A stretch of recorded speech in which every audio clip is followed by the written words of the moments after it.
Welcome back to Until Saturday, Sunday Sound Off edition on Monday. I am joined by two of my right-hand men this season to discuss a hell of a weekend. Obviously, we're going to have a lot of help from the listeners who have submitted questions and voicemails. But also, too, we're doing this on Monday because we wanted to make sure that we got the LSU Florida State game in the books before we did it. I'm happy that we waited. I think that was a good decision because I think we might have a new national championship contender on our hands that we might not have taken as seriously had we done it yesterday. Max Olson's joining me today. Max, how are you? I'm good. Can someone have two right-hand men, or does that make me your left-hand man? How does that work? What if I'm ambidextrous? Yeah, well, I guess it depends on how long your right arm is, right? Do you keep your wife to the left and your boys to the right? Like, how does that? Listen, buddy, I just we keep going down the right hand, the right hand jokes, and we're just not going to say the right thing here. So why don't we just move on? And But I'm excited to be on the show today. Dave, how are you doing? I'm doing good. Back from Fort Worth, ready to go out to Boulder. Max will be joining me this weekend. Never been to Boulder. It's good, Max. I've been there 4 times, I think, in the last 9 months. So, what is that? Interesting. So we've been. I know it well at this point. The way that the Colorado game went on Saturday could not have worked out better for both of you. As you go out to that game, it's gonna be fun, and no matter what happens for you, Max, you're good. If Nebraska ends up winning that game, 3-point spread. That's a hell of a storyline for a team that a lot of people were making jabs at, and Colorado wins. Right then I assume I opened at 3. I don't know. I haven't looked. It's been jumping around. I assume it's going to be flying around. I've seen it between 5 and 2, but I think it's sitting at 3 at most. Interesting. The fact that it's less than a touchdown, though, I think is kind of an interesting thing that we'll certainly get into. Yeah. Before we get into the questions, guys, though, and of course the breakdown of the LSU Florida State game, I just wanted to make sure that I reminded everybody who's listening on the YouTube channel live right now to be sure to follow the podcast on Apple or wherever you listen to your podcast, and be sure to drop us a 5-star review and leave a question with your review. If it's a 5-star review, we will answer it on the show. If you are listening to it in reverse, which is in the YouTube feed, but you want to listen to the podcast feed, or vice versa, subscribe to Until Saturday on YouTube. That is on the podcast's description. Also, if you like what you hear on this show today, voicemails, we'd love you to be a part of all of the things that we do on these Sunday Sound Off shows. The phone number is 316-462-9852. You can text or call that phone number, voicemail line. We prefer voicemails because we want you people to feel a part. But if not, text in. We'll use the questions too. And then, of course, sign up for the Until Saturday newsletter where you'll get daily fill of college football news right into your inbox. The links are also in the show's description, and we are through that pretty smoothly. Had a little word salad there, working on it. But now let's actually talk about football, guys. So when you looked at and watched the game on Sunday, what was your main takeaway, Max? Let's start with you. Man, I mean, I think we got to talk about I guess, do we start with the second half? I guess. I mean, that's ultimately what we'll remember, right? Extra sloppy in the first half overall, but I'm just so impressed by what Mike Norvell has done at Florida State. I think that second half really reflected the upside of Florida State.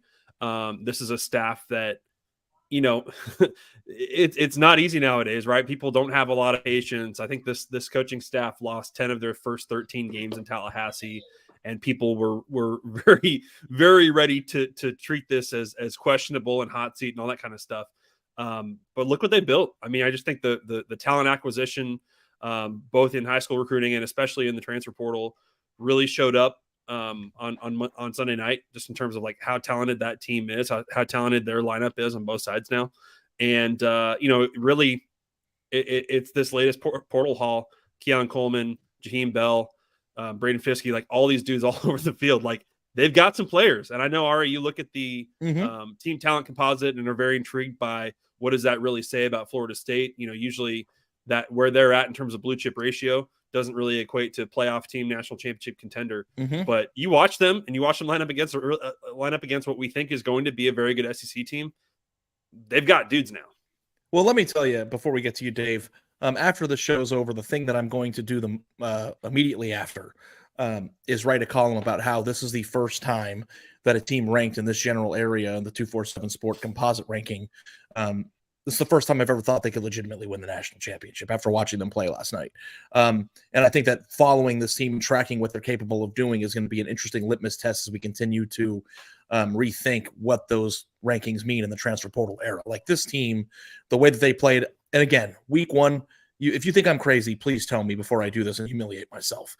But the physicality in which they played with, the fact that they were able to completely emotionally and mentally break LSU in that second half. It was a thorough ass kicking, and LSU lied down. And I didn't mention, let me just not forget to mention, guys, Jordan Travis. Like, he's such a delight to watch. I feel like if I was a Florida State fan, I would find him a little bit terrifying because that guy will run through anybody. Like he will put himself in any kind of danger to go get a first down, go get a score. But was it? But I mean, when it was humming, when it was clicking, and like you saw the stuff at the goal line with the way he improvised on the read option stuff, like that kid when he is good, it is really damn good. Was it just me, guys, or did it feel like they were just hitting hard and playing hard and flying to the football? And I mean, LSU in the first half too. I mean, it did. To me, it just seemed like a high-level football game, despite the fact there were a lot of mistakes in the first half, weird turnovers, dumb penalties, late hits, goal line stands, all that stuff. But that's what you expect in week one. But I thought that the way that those two played the game in the second half, especially Florida State, obviously, because they broke LSU's will. I really do believe that, that they could play on the same field as a Georgia or an Alabama at that level. Now, the thing that I think will be interesting as we continue to go on into the season is that because Florida State hasn't been recruiting at a high enough level, and when I say high enough, I mean comparable to Alabama, Georgia, Ohio State, Clemson, those teams, they might have less ability to sustain bad injuries as some of the better teams would. I think they have to stay healthy, but I think that in terms of their all 22, they're starting 22 players that they are probably as physical. I mean, we didn't even talk about Jared Verse. He's one of the best defensive linemen in the country and probably should be in the NFL right now. I think that stacks up with anybody in the country. You know, offensive skill talents off the board. Jordan Travis is a star. Jared Verse on defense, and just the physicality that this team played with. It's like I don't think how you could watch this game and not be like, holy crap, Florida State's legitimately awesome this year. Yeah, I mean, I think ultimately one quarterback continued the growth that we saw from last year, and one did not. The Jaden Daniels we saw looked a lot like the Jaden Daniels we saw in week one. A little bit of happy feet, a little bit of eyes dropping when the rush got in there, a little bit panicky, and pretty inaccurate. He grew up a lot in the last month of the season, and it looked like in week one, and I think part of this is a credit to Florida State and their pass rush and some of the hits that he took as well. But he looked like he regressed a little bit, and maybe he could snap out of it. But we did not see him continue that growth, whereas Jordan Travis looked even better than he did last year when he looked really great last year. Dave, I'm not going to get through the first segment without bringing this up. I'm sorry. Max, you're with me on this, right? Can I preface this by saying that I was also one of the two people on our staff who picked Florida State to the playoff, but continue.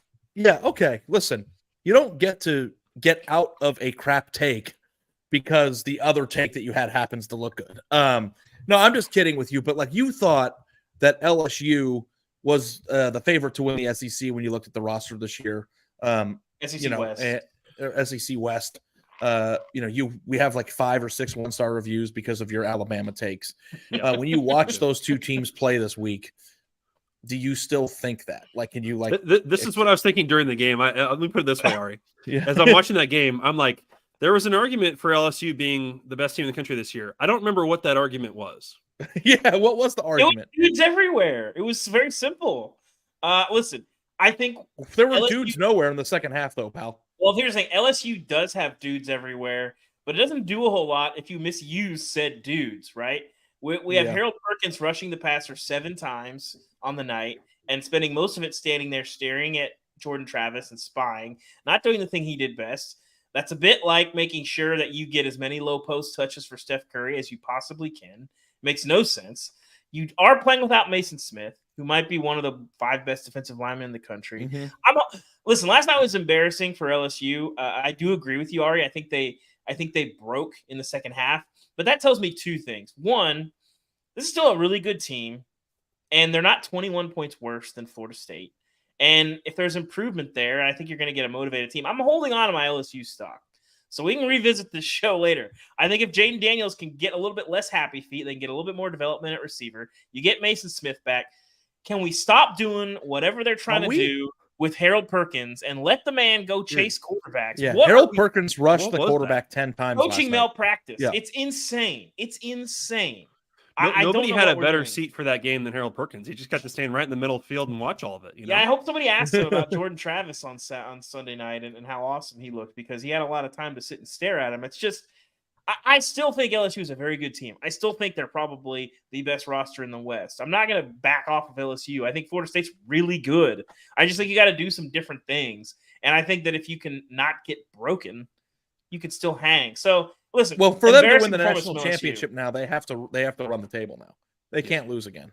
Because if they lose twice and they have this blowout loss on their resume, there's no way that's going to be the first 2-loss team to make the playoff. And I'm wondering too, you said about Jaden Daniels and his happy feet, and we kind of used his star ability, or the ability for him to become a star as a reasoning for him to for LSU to potentially win a national title this year. Are we even sure he's a starting quarterback in a month? But here's the problem. That's a fair question. You have to, Jaden Daniels is the run game for LSU. I mean, their running backs combined for 12 carries last night. And I know there was like 2 explosives, but otherwise those guys didn't do much. Obviously, you don't have John Emery, you didn't have Logan Diggs. Like, that part you got to figure out, because if you put in Garrett Nussmeier, you have no run game. And let's also listen. I know everybody's going to bag on LSU. Let's also not forget that they had 2 trips inside the 10 where they got 0 points out of it.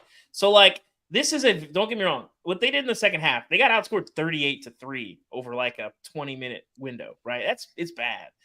But LSU is better than they looked last night. So I think everybody's going to jump off the LSU bandwagon, but you can get some things corrected. Stop doing whatever they're doing with Harold Perkins. That is number one. That's insane. I didn't feel his presence on the field last night, and that's a shame, because he's the best player. Even Jordan Travis, and that's the problem. That's it's wild to me. Brad Kelly after the game talking about, last year he was see ball, get ball. We wanted to, he's learning a new position. What are we doing? He was probably, one of the 3 best defensive players in the country last season. There was a case for him as the best in the country coming into this year, and you're taking him out of doing the thing that he does best. And it doesn't make any sense. I don't know what the motivation is. Pass rushers are the most valuable defenders in the NFL. So what do you want to have an off-ball linebacker, a middle linebacker sitting there spying a quarterback? A lot of people can spy. And it's not like Jordan Travis is a track star either, right? So, he can move, but, I'm sure there's plenty of linebackers on LSU's roster. I will give you this, who Dave. can spy I think that effectively. This thought process of, and I'm sure this is probably your preseason process, but Mekhi Wingo, Mason Smith, and Harold Perkins all hitting on all cylinders. Wingo looked awesome last night for the record. I mean, Wingo, in the first half, I don't know what happened in the second. I honestly don't recall LSU making a play in the second half. Which is, maybe that's a testament to how good Florida State is. But, now I'm very curious too, if Florida State can, go through the ACC, not drop some of those weird Texas-like games that they've lost the past few years, and beat Clemson. But I think that the biggest takeaway here isn't so much on or off LSU's bandwagon. It's more so how good do you think Florida State is? And I'm on record here saying that I underestimated this team, and I wonder if this is going to be the blueprint or the masterclass of how to build a program in 2026 when you look back at it. I thought they're a playoff team. We'll see what Clemson does tonight, but I thought they're a playoff team coming into the season. Florida State, if you had to pick a number today, did they win 9 games, 10 games, or 11 games in the regular season? 11. Wow. We are all the way on them. Well, the thing that's all crazy the way on is, them. I love them. Again, it's a dudes everywhere situation. You look at their receivers, you look at Jordan Travis, you look at Jordan Verse. They got guys all over the place. And Clemson's the only team I think they're going to play other than LSU that's on their level. So I would have said 10 or 11. Said the name Keon Coleman yet on this podcast, because I can't. Get through without it. Yeah. I mean, that dude, the jump ball king. This is insane. Yeah, it's going to be a good season to track for sure. I'm looking at Florida State's schedule here, guys. They play at Clemson in 3 weeks, which is great. It's early on in the year, and then The rest of their schedule was Va Tech, Syracuse, Duke, Wake, Pitt, Miami, North Alabama, and Florida. It's like, that Florida game is always interesting, but they are double-digit favorites in every single game after the Clemson game. Yes. So, if they don't make 11 or don't win 11, then something went wrong there. The hope is, as always with every college team, that they stay healthy and as explosive as that. But I thought that it wasn't just how many points they won by. I thought it was the physicality in which they played, the athleticism that was oozing off the television screen, and how they made a team that is deep and talented as LSU just completely snap. Like that, to me, it's not just winning. It just feels like completely different than last year's game. And to play with that much confidence in week 1 too, right? Like I was working on, there's like the FWA top 16. I was kind of working on that. Like, I think I'm going to put Florida State at 2 because honestly, you just go through it. Like, how many other teams were ready to play that caliber of a football game in week 1 this year? Like, you have to give them a ton of credit.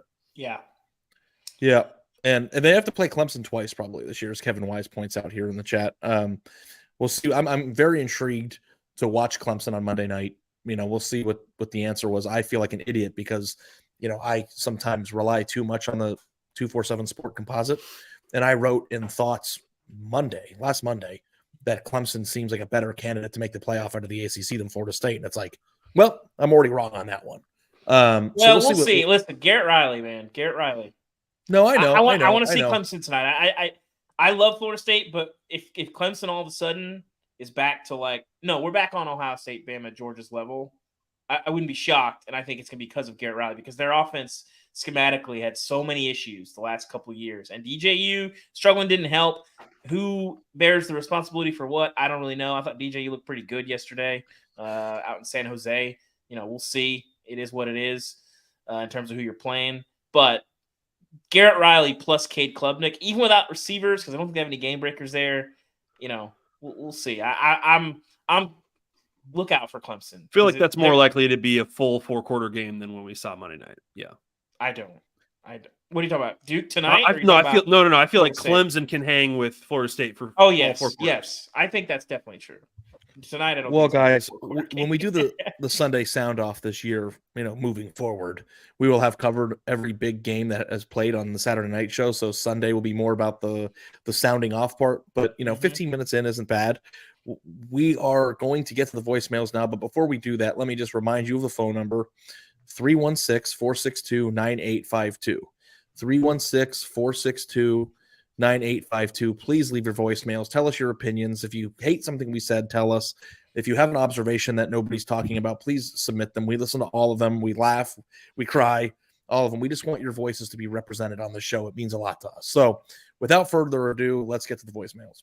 Number 1. Oh my God. It is Calvin from Boulder again. And I am 6'10", 195 after that game. Holy cow.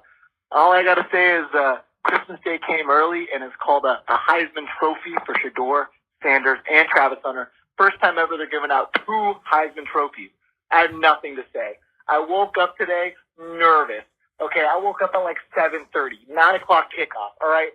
And I was like, am I going to watch it on my phone in a cafe? No, I'm not. I drove an hour to go to Hooters at 9 a.m., the closest sports bar, all right? And I ordered coffee at Hooters at 9 a.m., watched the first half, and then realized I was too stressed to watch it in Hooters, so I went back and watched it in my car by myself. I couldn't be around other people, but my God, what a game. Ugh, I got nothing else to say. Just go Buffs. Ari, in the mud, in the absolute mud. Holy shit. Can I say that? Bleep that if I can't. But wow. Go Buffs. Go Buffs. Go Buffs. I just a couple things before we get to it.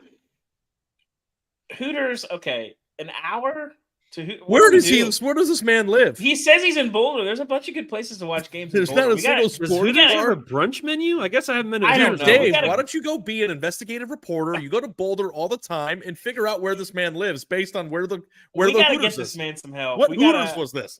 I don't know. We got to get this. Also, man does some help. Hooters open at 9 a.m.? I don't know. Apparently, I guess. Well, maybe on Colorado game days. I don't. Well, I don't know. In the West Coast where I grew up, you had to go to restaurants to watch games when I was a kid at 9 because they didn't have the NFL Sunday ticket. But that is just, a really, really funny situation there. I'm happy. Also, we I had cleared love that the up. sitting in my car for the second half because I can't be around people. He's not It's the amazing. only one. Listen, I know there's a lot of people out there who, when they're watching a big game for their team, demand solitude because they don't want to embarrass themselves. And he's not alone there, but he's probably alone in the I'm going to drive an hour to a Hooters to. I assume he drove into Denver. Dave, would you get Uber Eats from Hooters?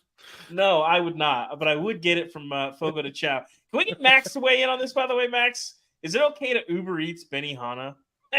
You were with me when I Uber Eats Fogo de Chao. We were at AFCA together. You allowed this to happen? Oh my god, I was looking for that. That's right. You got Shake Shack with some. I got Shake Shack like a normal. He's a normal person. Yeah. Yeah. I mean, If it's just like I feel like that's one of those examples of just because the app will let you do that doesn't mean you should do that. My favorite retort to that was, "Are you going to Uber Eats medieval times?" Like that is the. Do they joust when you open? He opens the door and they hit you with that sword in the. Hey, you know what? Do you think that they flipped a shrimp into the face of your driver on the pickup? I hope so. Is Benihana's food exceptionally good? Like that's the thing. Is like you couldn't find. I just wanted some hibachi. It was good. Your pickup guy just has to sit in for the entire experience and just be like, just put it in the box for me, please. So I don't need the rice. Do you think the Uber Eats guy had to sit at the table at the edge of the hibachi grill and watch it before we put it in there? They're like, the shrimp into the. We make it fresh. We don't just have these sitting in boxes, buddy. You know, this is even. In my mind, I hope so. Dave, you do some weird shit, man. I know people think that like I'm weird, and that's okay. I am.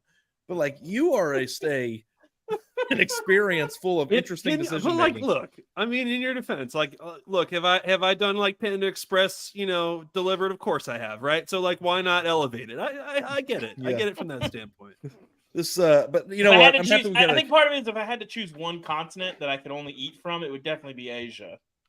So that's part of the element here. What would your continent be, Max? Because I disagree with that.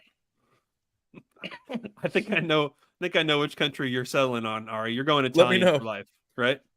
So do you get all of Europe though if you're picking a continent? Europe's not a bad pick, but I'm sticking with Europe. Asia. Is the only pick. You get Italy and you get everything else that Europe has. You get Korea, China, Japan, all that.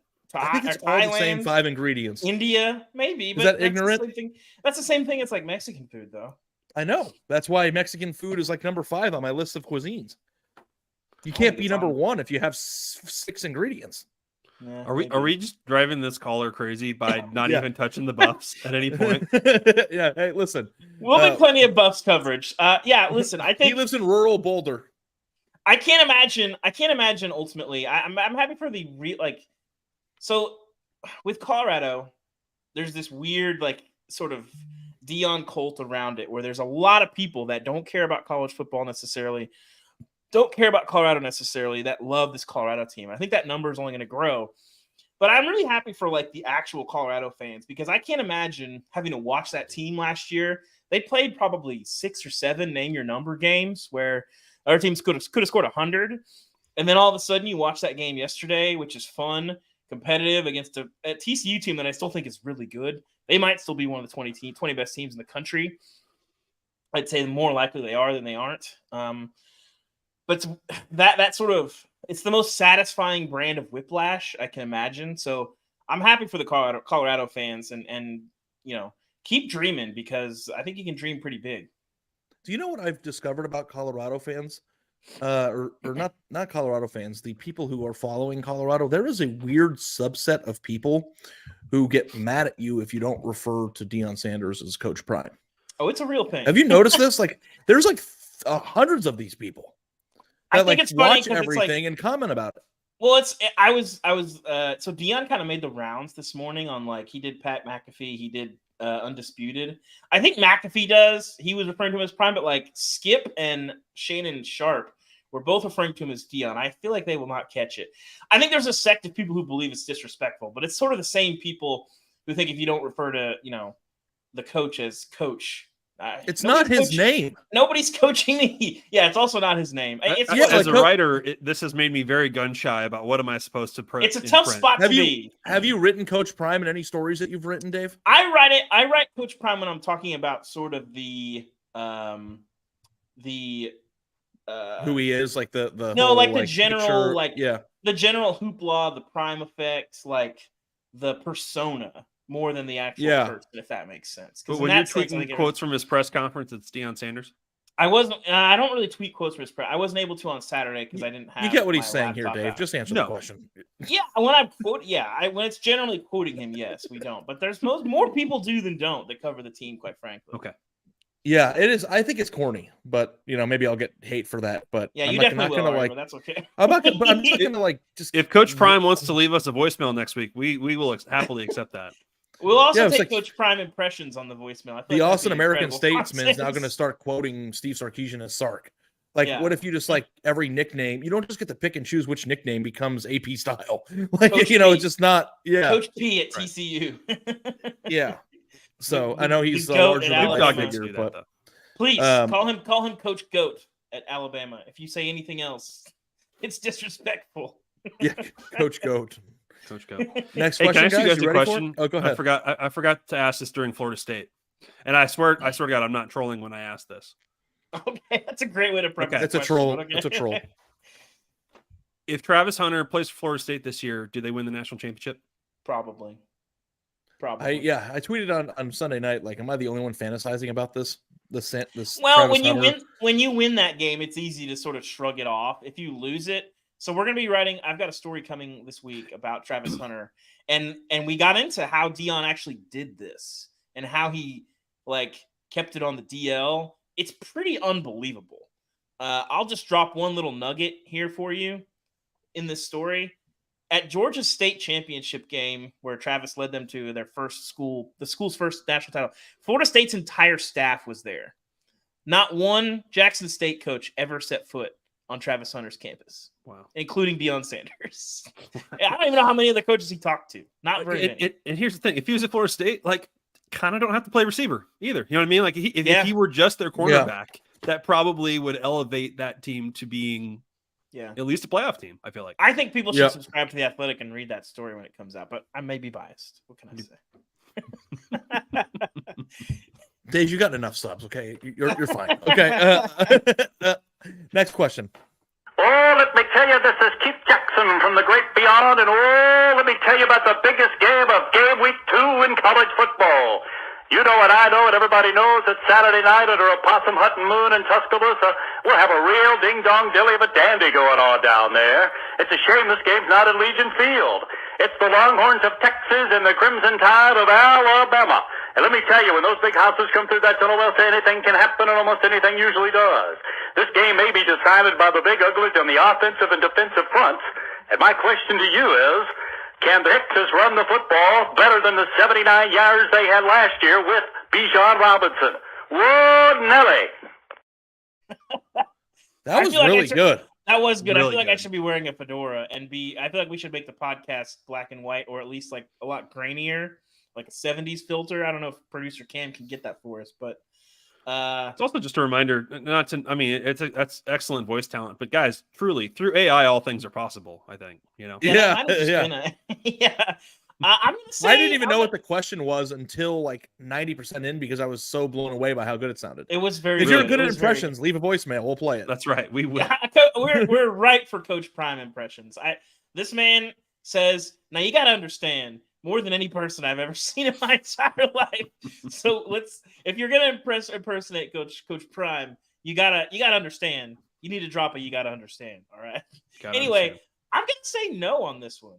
I'm not buying. I think Texas wins this game, but I don't think that they're gonna do it running on this front. I think you're gonna put it on Quinn Ewers' shoulders. I get he didn't look fantastic against Rice. It's okay. I'm sure they saved a lot, and I think we saw enough from him last year that. I think they're going to try. I think you got to do enough to stay honest. I think you can extend the run game, run some bubbles, get some guys in space, do some creative things. But no, I don't think you're going to have a ton of run here, but I think you can still win the game. I think this game's going to be low scoring. Covering that game last year in Austin, Bijan played well. Like he played well, and he did some stuff in the pass game too. He ran really hard, and it was like 21 for 57. You know what I mean? Like it was like he was going up against an NFL defense. Really, that's what it looked like. And he gave a great effort though. I think for Sark it is going to be essentially creating run game out of the screen game. I think it's going to be what they're doing on the perimeter with Worthy and all of their wideouts. It's can you create, with Keelan Robinson and some of their faster backs, can you create some stuff with running back screens? The status of CJ Baxter will be really important for this game. He left the opener against Rice. But yeah, Texas is kind of just like Alabama, kind of in this spot where they're going to throw a bunch of different running backs at this and try to block it a little bit better than they did last year when they had a pretty young offensive line. All three running backs that they used in the opener are sophomores or younger, right? I believe that Jaden Blue and Jonathan Brooks are sophomores, and CJ Baxter is a true freshman. Right, Brooks has been with them a couple of years, and Baxter's a true freshman. It might be Keelan Robinson's a veteran, but he's more of the scat back guy. Yeah. But I kind of like Texas's 3-man team back there, and for as good as their offensive line is supposed to be this year, I don't think they played very well against Rice. And that's the most concerning thing to me about this game. If you watched it, it just seemed off. Now, also too, like I've been watching college football long enough to know that what you see in one game doesn't always translate into the next one. You might like watch this game and be like, oh, well, this offensive line is not that good. And then the next game, they could just like ball out. So I'm excited. I'm going to this game. And I've never been more excited to cover a game. Well, there've been a few, but this is like really exciting. The spread is 7.5. And I feel like if Texas can't run the ball at all, that scares me a little bit. You want to be able to move the chains a little bit. And I like the idea of, setting up the run through the screen game. And I think that they've got a lot of talent back there. And really their offensive line just has to show up, because if Alabama's defensive front just eats the entire day, I don't think they have a chance to win the game. Do you love that number, 7.5? I do. I do. I'm scared. I think that I will be honest with you guys. I think Texas getting its ass kicked could be on the table. It's on the table. It's on the table. It's like all this preseason chatter of, Alabama doesn't have an offensive skill player. They can't score a lot of points. I watched the Western Kentucky game. I'm like, oh my God. Or not, was it, who did they play? Middle Tennessee. Middle Tennessee. Yeah. Sorry. I don't know why I said Western Kentucky. And I was like, oh my God, David, you poisoned me. You're wrong. It's like just Milroe, a buddy of mine made this point. I think it's kind of true. It's like Milroe was supposed to look this year like Jaden Daniels looked. I think that's what people were thinking. Like that would be, an explosive runner, a guy who can make some plays on the ground, but, missed a lot of throws and isn't very accurate. It's like he was very, very accurate. And I know it's easier to be accurate against a team that doesn't have as much talent as you. But 7.5, 2 scores in a game that's supposed to be one of the better scores. I mean, what do you guys think? I mean, it's scary. I like Texas. I think Texas wins this game outright. I still do. I think there is a potential that Alabama just comes out and shuts everybody up. I think that's definitely possible. At the end of the day, they're still the most talented team that we've ever seen on paper, and in the history, in the history of the sport. So, that's not an insignificant factor. But I think they have deficiencies on the offensive line. They're going to limit them. But Milroe can make some plays. But I think the offensive line will hurt them. I think Texas is going to be able to cover the receivers, not the spread, or both. But I think ultimately, this is going to be a low-scoring game, a really physical game. It's going to be a they hitting out there game. And we'll see. I think Texas is going to be up for this. I think they're going to win it. And I think they're going to drop a very stupid Big 12 game or two down the stretch. That's what I think. I've been saying this all season, and I'm sticking with it. Let me just tell you. And then, Max, I'm really curious about your opinion because you're really keyed in on this. If Texas somehow wins this game, my keyboard is going to be on fire. Higher. It's only gonna make the downfall worse. The inexplicable loss in October that much funnier. I'm looking forward to a text from Oven on Sunday morning where I wake up to where he said, "Did you see Ari wrote 4 stories last night?" Listen, Max, I got a 6 a.m. flight out of Denver on Sunday. You're not getting any text from me. I'm driving. So I got a cute. Ari's driving, which I cannot wait to hear the recap next week. So because I didn't know I was going to the game until flights out of Dallas to Birmingham were $1,200. So I was like, you know what? I'm going to drive. And I'm going to leave on Thursday night after we put the baby down to cut into the drive. I'm staying in Shreveport by myself on Thursday night, which also is the same night as the beginning of the NFL. So I'm going to place a wager. I'm going to prop up the NFL game. I'm going to drive 3 hours. I'm going to get to Shreveport. I'm going to see some cards on Thursday night. A little bit of a man night, an alone night. I'm going to sleep in. I'm going to drive to Birmingham and then cover the game on Saturday. And then it's either going to be a long drive home or a really, really, I might just if Texas wins, I'm only listening to 80s rock all the way home. Ari, pay your respects to the Independence Bowl on Friday, please, for all of us. I will. Yeah, you got to drive by it. But I think that it's going to be revelatory for both teams. I think it's a very instrumental game to understand which if maybe both, maybe it'll be a great game. I don't think either team feels like it has to win to make the playoffs still, but is one team going to kick the other team's ass, or is it just going to be a great game between two gladiators? I'm very excited to see. There's something to be said, Ari. Listen, how many times a year does Texas circle somebody, get up for somebody?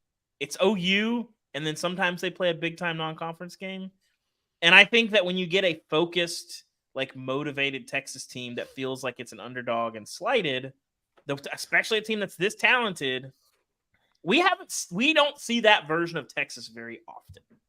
A Texas that doesn't have anything to lose and has everything to gain. It's usually the inverse of that most of the time. So we'll see. Here's my hot take on this one. I think Bama's going to win. And I think my big question mark this weekend is I actually think everything around Quinn Ewers is really good, and I'm just not sure about Quinn Ewers yet.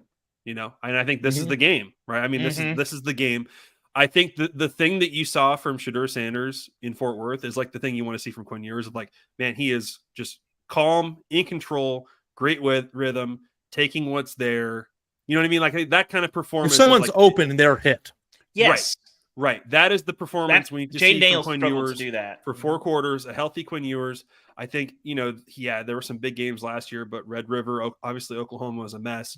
The bowl game against Washington, Texas is missing a bunch of players. This is the moment for Quinn Ewers. If you want to go out and prove that you are an NFL dude, this is the game to do it. And his performance, good or bad, I think it will be very instructive. Does it kind of feel like to you, Max, that it's if it doesn't happen on Saturday, then it's kind of hard to believe that it will? Are you at that point? I'm kind of there. Well, because believe it will in terms of getting drafted, or what do you mean? No, I just mean in terms of him fulfilling the prophecy of what he was supposed to be. Well, sure. If he's not ready yet to, if you want to be a Heisman guy, then yeah, I think. I'm talking about Heisman, savior. Best recruit of all time, the guy that kind of got the ball rolling a little bit on people not loving Tom Herman's, what guidance if he's I think if he struggles on Saturday, I think he can still be like Sam Ehlinger, a really good player who wins a bunch of games and maybe isn't elite tier. If he's not an elite tier great player on Saturday night, then he's not going to be an elite tier great player. Maybe. When I say that, influenced a little by who's behind him, I suppose. But you're very impatient with elite guys, Ari. Yeah, that is true. We've gone through this. Kenny Pickett, Jordan Travis, all these we've pointed to guys. Kyle McCord can't put up 50 on Indiana. Is it just not going to happen for him? Well, I mean, if he loses to Notre Dame, I think he should quit football and go sell insurance somewhere outside of Cincinnati. He's been this is a third year. If Quinn Ewers was going to be a legitimate, bona fide star, I'm talking top 15 draft pick here. I think that we should see a glimpse of that on Saturday. I think that this idea of waiting till year 3 to make a judgment on somebody at the quarterback position is just wrong now. I don't think it's about waiting to make a judgment. I just think that some guys can progress at different paces. Some guys are just unbelievable overnight. And I think that the odds are not great if he struggles, that he becomes the highest rated prospect in the history of, sport, translating to becoming a number 1 pick and a Heisman winner and all these things that are probably on the table for him. I'd say it's unlikely, but I don't think it's impossible that you can just write it off if he doesn't play well against this guy was up. I mean, did it take a minute for Drake May? Did it take a minute for Caleb? The 2 best quarterbacks in the sport? Well, but I'm not saying that it doesn't for some guys, but we've pointed to guys that it does take a while for sometimes. Yeah. I think Ari, for me, the judgment when I say that it would be more not on outcome, maybe more just on performance and the big moments Poise. of the game. You know, Yeah, right. poise. Yeah, that's what I mean. Yeah, they might lose Quinn the can game, have and a he great still might game and play Texas awesome. loses. Yeah, Like that doesn't mean he's toast by any means. yeah. Mhm. Okay, let's do the next one. Hey, message for Ari. Shalom, first off. Just walking out of the world's greatest college football stadium in Seattle, Washington. And, I just wanted to tell you thank you for stating that. And keep doing it, because Michael Penix Jr. is clearly trash. And Jalen McMillan clearly isn't athletic. And Roma Dunze clearly isn't strong. They're just a walking trash pile. And I hope you keep betting against them with everything you're worth. Love you. That's what this show is about, right there. Yeah. Like, if you are listening That to the is show everything we want. and you are punching your steering wheel, or you think I'm an idiot, or you think Dave's an idiot, or Mac's an idiot, call in and tell us we're an idiot. Am I an idiot? And I doubted preferably- Washington. I thought I liked Preferably, as Boise you're in this walking game. out of the stadium, grab your phone and call us and tell us what First you thing. that's Yeah. what you think. That's What's what we that want to hear. goddamn voicemail number?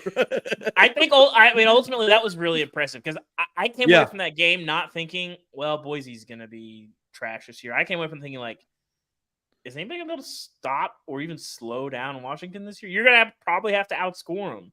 As long as you keep Michael Penix healthy, you got some dudes around you. I mean, they're going to be able to score. I don't know how much they're going to be able to stop. Boise's not exactly explosive. But man, shoo. All right, That was impressive. Forgive me. What did you say to set this off? I said that everybody was viewing Washington as some sort of playoff team and that I wasn't buying the hype yet. Okay. And I think that I don't know if I'm buying the hype yet. What I will say, and this is an admission, and I won't ever be able to prove it, but I was on Boise State. Chris Fedini was on Boise State. I think, Dave, you were on Boise State. Yeah, The I Solid did. Verbal I thought guys were Boise- both on Boise State. Yeah. Like, everybody that I listened to was on Boise. Mhm. And that made me feel uncomfortable. Like, everybody faded Washington. Okay. Mhm. And I think that we were all kind of on the same wavelength. And then they come out and, Penix throws for 450 yards and 5 touchdowns. Like, it was a complete ass kicking. And let me just tell you this, like, are Washington and USC, and I understand that Caleb Williams is a better quarterback than Michael Penix, but are they built the same exact way? Because USC's defense was much improved this week. I don't know if we can make any thoughts on, how good their defense is going to be, but if they've got a pretty good defense, like, it's going to be a hell of a Pac-12 race, man. I mean, regardless, I think it's going to be unbelievable. And you can probably throw Colorado in there. I don't know that Colorado can win it, but they can beat some good teams, I think. They just beat one on Saturday.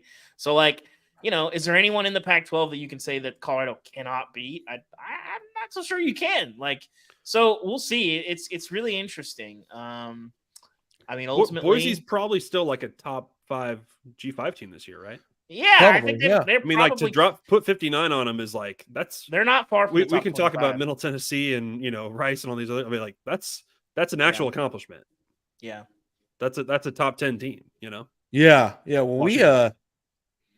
we have a hell of a Pac-12 race that's on our hands here, but like also too, like when it comes to like fading the public, this is just a bonus nugget.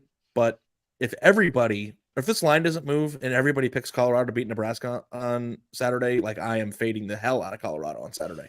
That is a weird freaking line. 3 points. It's gonna be after it'll be an interesting test of the program. You go from It's everybody bizarre. hating you to everybody loving you.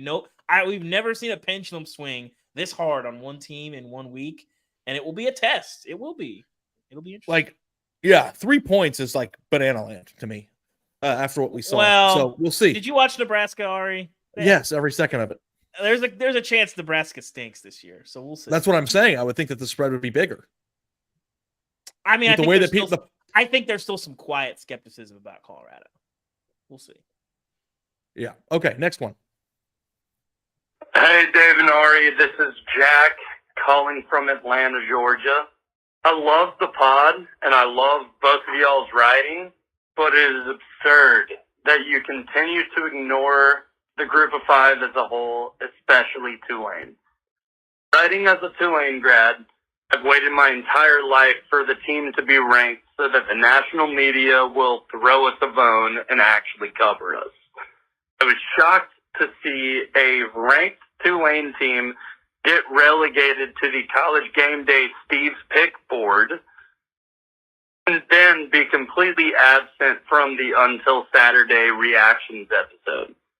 I understand that Tulane does not drive clicks, but I'm asking, as a fan of the Green Wave, on behalf of the entire group of five, to please cover the smaller conferences. Even if it's just one sentence about each G5 conference, that's better than what we've been getting lately. Ideally, you would treat any ranked college football team the same, but if that's too much to ask, then please at least acknowledge our existence. Thanks, and keep up the good work. Compelling case from our guy. Two things. One, we don't talk about every top 25 team, and it was an impressive performance from Tulane. They did better than I thought. I thought the game kind of sucked. That's not Tulane's fault for being good. So shout out to the Green Wave for getting it done. I think what he's saying is Tulane had a really good year last year, and they bring back Michael Pratt at quarterback. He threw for almost 300 yards and 4 touchdowns. They beat the crap out of a team that a South Alabama team that people thought pretty good. had a chance to win that game. It is certainly something worth mentioning. And I used to do a piece on The Athletic called This Week in Recruiting, and I'm thinking about bringing it back. But at the end of it, if there was something worth mentioning, there were bullet points. And people really, really, really liked the bullet points because, just being mentioned or being acknowledged really goes a long way. So, I have a hard time with this because I get tweets a lot all the time, especially if somebody writes a ton about recruiting of you ignore the G5. And then if I ever write a story about the G5 or teams that people feel like are being ignored, they bomb. And I'm trying my best to serve the audience as best as I can. And I think it's important that we acknowledge good teams and teams that have, the ability to win games, but also too, it's like, we also have to figure out how we can serve everybody the best that we can because it's a wide range of listeners. So I'm happy to acknowledge them. Yeah. We did give GJ Kinney a lot of love on Saturday night. Yeah, we did, and I think that too, it's just like, there's this weird misunderstanding between interesting and good. Like, even if you're good, what is interesting about you is what's really going to drive the show. I mean, we talked ad nauseum about Iowa last year, and I don't think they were the shining example of offensive football. So, we have to be interesting. Don't talk about the Music City Bowl champions like that, Ari. But I will say, though, if you go out of your way to leave a voicemail about your team, like, I'm going to be looking at Tulane differently this year. And if they do and continue to play the way they are and they do something that makes it interesting, I will continue to bring them up on the show just for you. So thanks for doing that. I appreciate it. Your vow is that if they continue to do really, really well, you might mention them once in a while. Yeah. Well, I mean, like, listen, if you are a fan enough of the show to read our work and to listen every week, and you have a respectful suggestion that makes it into a voicemail on the show, then you need to know from the hosts of the show that we are going to take that seriously and respect that. So respect from you, respect from us. We appreciate that. Next one.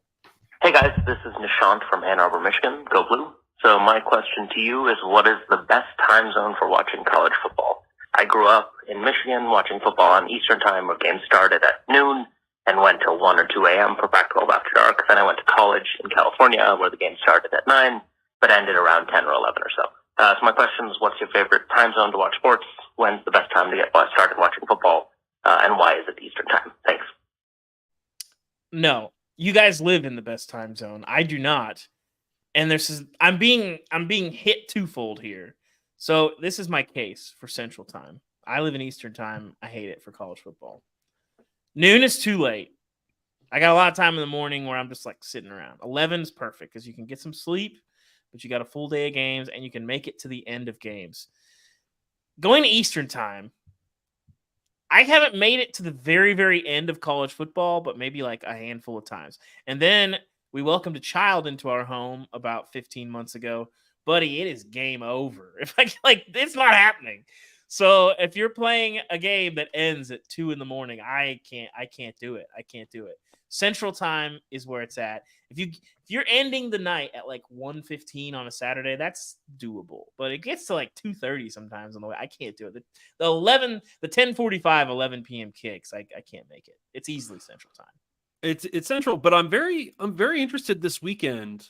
I think the answer is Central, but we're gonna find out this week 11. Is Mountain better? No. I mean, I love kicking off at 11, but is there merit to let's get this started at 10 and you're going to catch everything before you go to bed? That's tough for fans, especially now with the big noon window. 10 a.m. to kick off a football game as a sports fan. For media, it's sort of a little bit different. Yeah. But asking fans to get there. Listen, TCU, lots of schools have issues. The Central Time schools have issues with 11 a.m. kicks of getting people in the door. 10 a.m., if you're talking about if you want to tailgate, that's like a 6 a.m. wake-up call. You got to, depending on where folks are coming from. Because the game doesn't start at 10 a.m. in the Central Time Zone. In the Mountain No, it Time does in Zone. Mountain. It does in Mountain.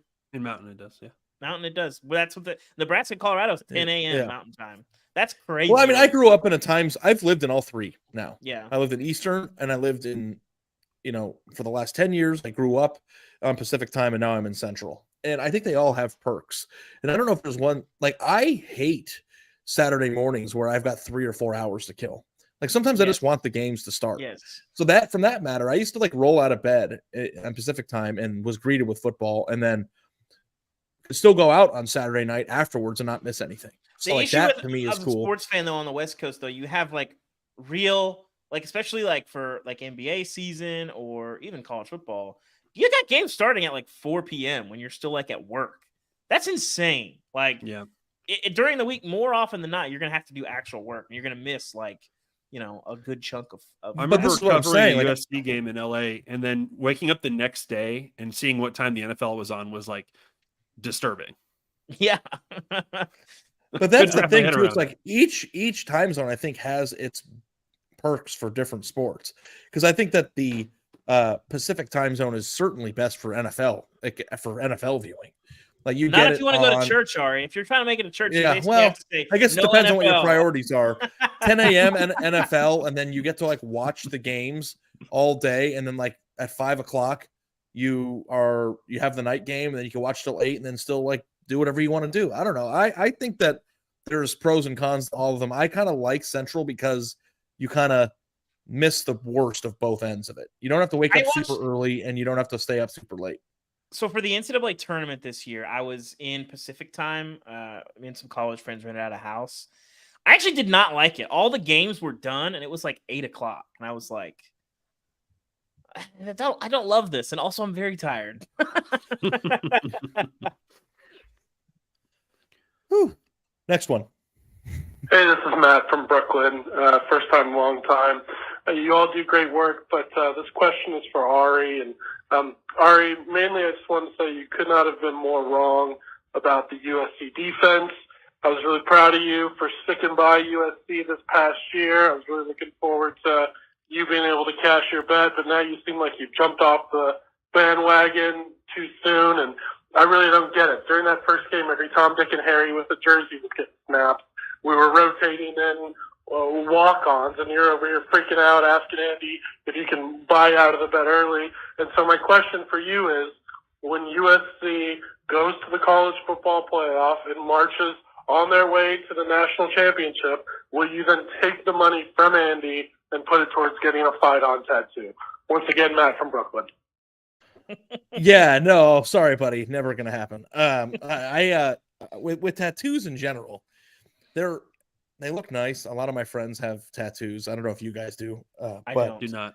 There's nothing that I've ever wanted to have on my body permanently. Like, I don't know.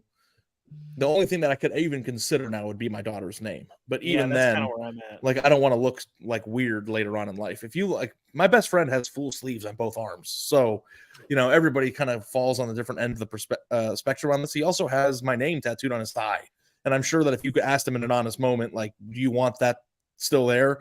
He probably would be like, I don't know why I did that when I was 24. Can we slap a temporary fight-on tattoo on you at least? I like that. I would do this. Can we compromise? Oh, we need a fight under one eyelid and on the other, like a Post Malone. You know why I jumped off the bandwagon? It's not just because of the opener. It's not because of, the rotations of all that stuff. I don't think that they did anything to really address the problem in the offseason.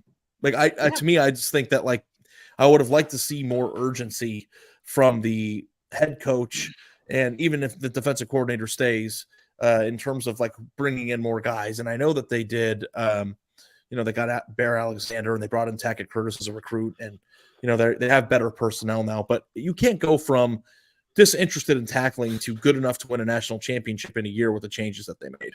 So I want to cash my bet. I want to be wrong, but like I'm not watching USC's D and being like, okay, when they play the 6 best teams in the Pac-12 all in a row, the last 6 weeks of the season, they're not going to lose. Like it's fun to like talk shit to me now when USC beats the crap out of whoever they played on Saturday, but like when they start playing Oregon, a team that dropped 80 points, when they start playing UCLA, are you going to be able to get a stop?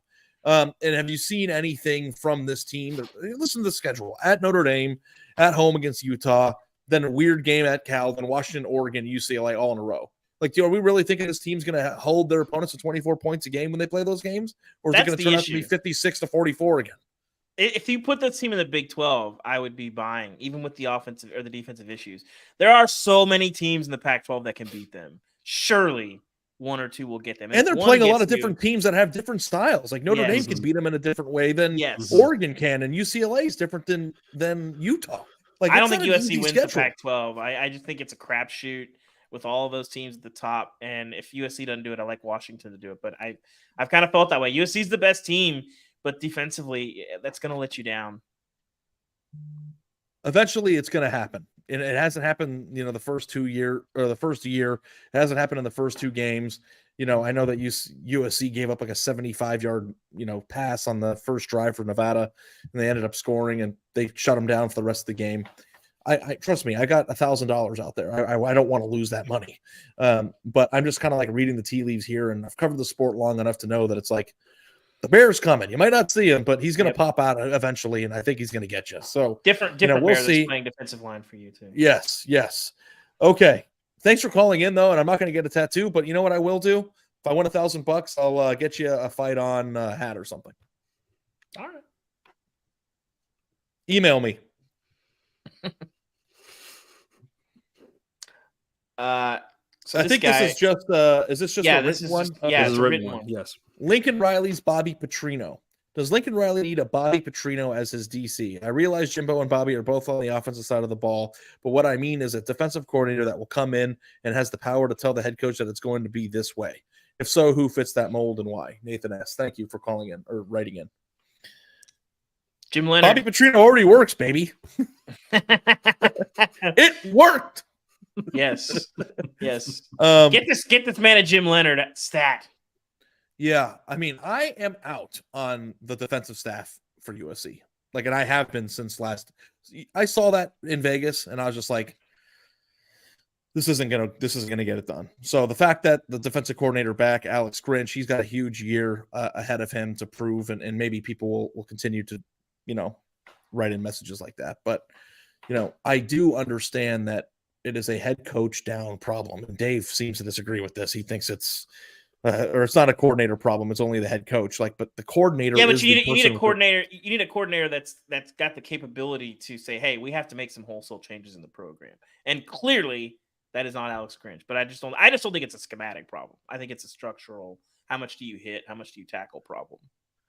So, I feel like they would be hitting more and tackling more now. In some ways, that would be a coordinator problem. But I'm talking about through the offseason, in spring, in camp. To develop a level of toughness. I don't think that they are. I mean, it doesn't sound like they are. It sounds like they hit a lot less. And you look about, you hear the stories of all the, how Georgia runs their Tuesday practices, similar to the way Alabama does, and how a lot of good on good in practice. It doesn't sound like USC runs it the same way. You guys watched the Florida State game this week, right? Mm-hmm. Mm-hmm. What would it take for USC to play defense like that? To not only hit people, but punish them when they hit them. Well, I mean, I think in fairness, if you look at the USC defense of 21 versus the USC defense of today, from a personnel standpoint, you'd say they're probably about where they need to be. in terms of talent now, right? So now it comes down to coaching and consistency. And yeah, I think it's going to be Ari, when you list off all of those big time games, like if you're not juiced up to go hit some guys in those games, then it's a coaching thing. Cause I think they've come a long way in a short period of time in terms of the talent at all three levels of that defense. Max, I understand you wanted to play a game. What's this game? I do. I want to play a game with you guys before we get into more written questions here. I'm gonna call this the Genie game. I was thinking a lot about this. I've one offering for each of you. This Genie is not giving you whatever it is you wish. This Genie is giving you I'm not losing weight. This Genie is giving you an extremely specific opportunity, and you have to make a choice. Okay. Mm-hmm. Right. I like this game. All right, Ubman. The Genie is giving you a chance to undo and erase from the record one of your preseason takes. Are you dropping LSU for the national championship? Are you dropping Texas Tech winning the Big 12? Are you dropping any comments you've made publicly or privately about how many games Colorado will win this year? Or is there something else you'd like to strike from the record? I'd say I'm probably, in my own theories, probably most wrong about Colorado. But I think there was a level of uncertainty there that you can sort of say, okay, going out to Wyoming is tough. So I'm gonna say Texas Tech is my Big 12 champion. I'm gonna undo and strike that from the record just because, buddy, I know it's tough to go out to Laramie, but I thought that program was tougher than being able to get up 17-0 and then, I don't know, try to get on the bus back to Lubbock, and it didn't really work out well for them. A weird loss in which you're not the tougher team. And I thought that a lot of what I believed in Texas Tech is that there was going to be a toughness there that they haven't had in a long time. And that did not look like a tough football team to me. Wyoming looked like the tougher team. So I'm going to go Texas Tech as my Big 12 champion. Okay. Ari, yours is a little more fun. Okay. Ari. Yeah. The Genie is offering you a chance to undo one bet that you made this weekend. Florida State plus 1.5 or plus a half first half last night. That was awful. I mean, right side, right? That's what makes it awful. You want to walk the people through how painful Max, that became at the end? Max was living it with me, and it wasn't even the biggest bet that I made this week. It was the most painful one. We had Florida State plus a half in the Sunday night game, and Florida State scored a touchdown with 1 minute and 6 seconds left. Keon Coleman, I think it was the second touchdown to tie the game, because I thought that, the one thing that Florida State's strength would go into LSU's question marks. I knew that they were going to score. 14-14, there's a minute left. I'm like, okay, now I'm sweating because I'm winning the bet right now. LSU can't kick a field goal before halftime. Jared Verse does a strip sack, and it looks like, that was going to end the half, basically. They review it. They say his arm's coming forward. I don't think that was even right. Then LSU comes out and tries to run the ball to get to the locker room, and I break down a 40-yard run down the sideline, which now I hear stats on this podcast from Max saying it was one of 2 explosive runs from a running back in the entire freaking game. And then, of course, they kick a field goal as time expired, and it's just like, then I watched Florida State absolutely manhandle LSU the entire second half, and it's just like, and sometimes that is. Why did you go first half, Ari, instead of not the full game? If it's a close game and you believe you got the better side, wouldn't you want them over 60 minutes? Yeah. I don't usually bet the first half, but I thought there'd be a chance for some value plays in the second half potentially. I don't know. I just felt like Florida State in a game was going to score early, and I thought that LSU might be able to adjust to their offensive game plan in the second half. I thought they were going to get their points early, and after the muffed punt, then the interception on the next play, I was just like, this is toast. And then they go all the way down the field and score, and it was just brutal. And nobody ever talks about bad beats for first half plays. It's always the full game. But let me tell you, they're alive and well in first half bets. You did get 2 goal line stands and a half, though, to be fair. Yeah, sure. I know. It's not if they Doesn't feel better. If Keon Coleman wouldn't have scored, I wouldn't be crying about it right now. It was just the way it happened.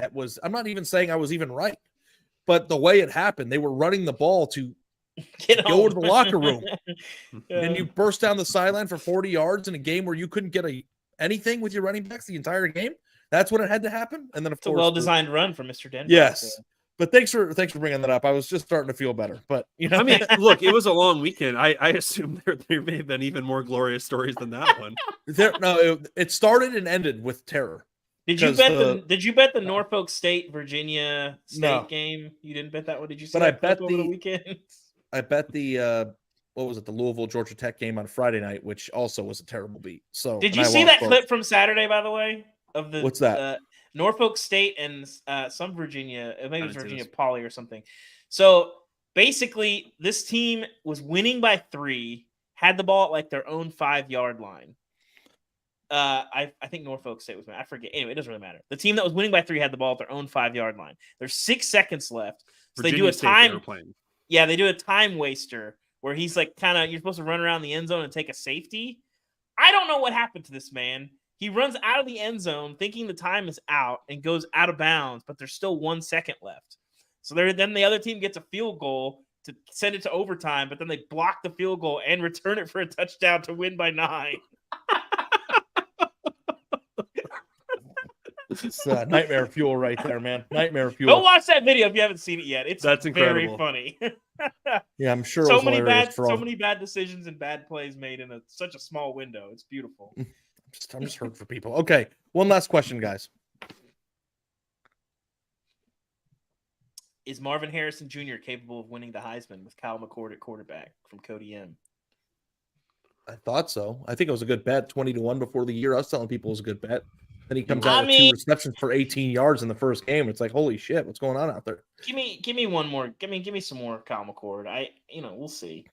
No, I know. I'm just saying, like, Marvin Harrison should be catching more than 2 passes for 18 yards if anybody's throwing him the football. You're not wrong, like that, but I also like that to me, it's like this is a situation. I think we were saving stuff for Notre Dame too. So. But I also think that Marvin Harrison would be the reason Kyle McCord turns out to be really good if that happens. Like he is I feel like this year's Ohio State offense is not going to be quarterback driven for the first time since I can remember. And they're going to be good, or I think they'll be good because of Marv. So if Drake May, loses 3 or 4 games and Caleb Williams is overanalyzed because he won it last year, it's hard to win back-to-back. Like Jordan Travis is scary now after what we saw on Sunday. Yeah. But it seemed like this could be a year where a guy like Marvin could win because I don't know if there's any slam dunk cases at the quarterback position. Now, obviously that changes. People come out of nowhere, but if he had a 1,600, 1,700 yard season with 20 touchdowns or some crazy numbers like that, which is certainly on the table for a guy like that, I thought he could have won it. I feel like the first game didn't really help his cause. But, I will tell you guys one thing because you both were in it. Getting Travis Hunter in the 5th round of our fantasy Heisman draft was I feel pretty good about that. Pretty good. You should. Better than my Tyler Buckner pick so far. Hey, Buckner had more touchdowns than Harrison this week. Andrew wants to know who's better, Travis. I missed Marvin Harrison's interception and 3 pass breakups on Saturday. I didn't see that one. Do you think that Travis Hunter's a better receiver than Marvin Harrison? No, not right now. Better college football player. I mean, it's tough to say. Those are so different. Yeah. I mean, Marvin Harrison is going to be a top 5, top 10 pick, barring some crazy injury. I don't really think it matters that much this year. So, according to BetMGM here, Travis Hunter has moved from plus. Okay. He was off the board. And he was like 50-1 at the beginning. He's now plus 3,500, Ari. What do you think of that? Yeah, that's still pretty good odds, I think. I mean, the thing I don't know is, will his body be able to handle him playing 130 plays a week? They seem to think so. Deion's not letting him practice. He's got a hamstring issue, and Deion's not letting him practice until like Wednesday this week. So they're very mindful of that. Here's the thing. We've never really seen a guy try to play as many snaps as he's going to play this year. We don't know. History tells us no, but he might just be that dude. Like, he's pretty slight, but he has gained. I think he was I don't know what weight he was when he left college, but he's at about 185, 190 right now. But he doesn't really look like, he takes contact well. He knows how to fall. Yeah. He took hits at receiver. Injury. He certainly did. Yeah, he's only had one really game. major injury in his life, as far as I know. He had I think it was a fractured ankle, some kind of ankle, something in high school. But I don't know. Yeah. I mean, so much of this is like there's so many variables that, like, yes, it's possible that he can go. I mean, the thing you have to watch out for is soft tissue injuries, and then just from a probability standpoint, you're taking twice as many hits as most people. And a lot more than most receivers if you're going to play corner, because you're engaging in a lot of blocks and, twice as many blocks, having to make tackles, getting caught up in all kinds of stuff. So, you never hope a guy gets hurt. But, the odds are against it, but, the odds are against a lot of stuff. So we'll see. I didn't know that Ubben was medical school. Okay. Caleb Williams, 450. Michael Penix, 850. Jordan Travis, plus 1,000. Yeah. Horatio Martinez is giving me crap. No slam dunk. Did Caleb go pro? Been like 50 years since somebody won it twice. Like, you think it's a slam dunk? We've been over why it's like the Heisman repeat. It's not a is like, slam dunk. Do you know what slam dunk means? Listen, vote. If I'll say this, if there were 120 Heisman voters instead of 900, the odds of a repeat would be much higher, because I think you'd have a more informed. People are just discriminatory against the person who just won it because they want new blood. I think honestly, I think that's true. I think there's a contrarian thing to that. That's true, and it's also not even that simple. The problem is that you have an uninformed electorate, which there's a lot of that going around these days. But like, ultimately, like, there's too many voters. Like, there's too many Heisman voters. There's a lot of people that don't pay attention that vote, and that sucks. Well, Horatio doubled down and said that Caleb's a slam dunk, and I'll tell you, he's plus money. So take every single one of your cents in your entire life, your house, your car, your wife's salary, everything. Go put it on Caleb. You'll retire. It's that simple. It's a slam dunk. All right, guys. Thank you so much for watching until Saturday. That was one of my favorite shows that we've done since the return. That was fun. Max, I hope you can keep joining us on Sundays. Sorry. That was really, really fun. Be sure to follow the podcast on Apple, Spotify, or wherever you listen to the podcasts. Of course, also be sure to rate and review it. 5-star reviews are more than generous, more than welcome. Leave a thumbs up and hit the subscribe button on the YouTube channel. The link, if you are listening to this in podcast form, is in the show's description. Follow David Ubben at David Ubben, Max Olson at Max_Olson, and at Ari Wasserman. All three of those are the Twitter feeds. And of course, that was a hell of a lot of fun. We will be back all week previewing next week's games. All three of us are going to be on the road. We're still going to find a way to do this. Super excited. I feel like we're starting to hum now and until Saturday. And thanks for listening. So for Max and Dave, I'm Ari Wasserman. We'll catch you guys soon.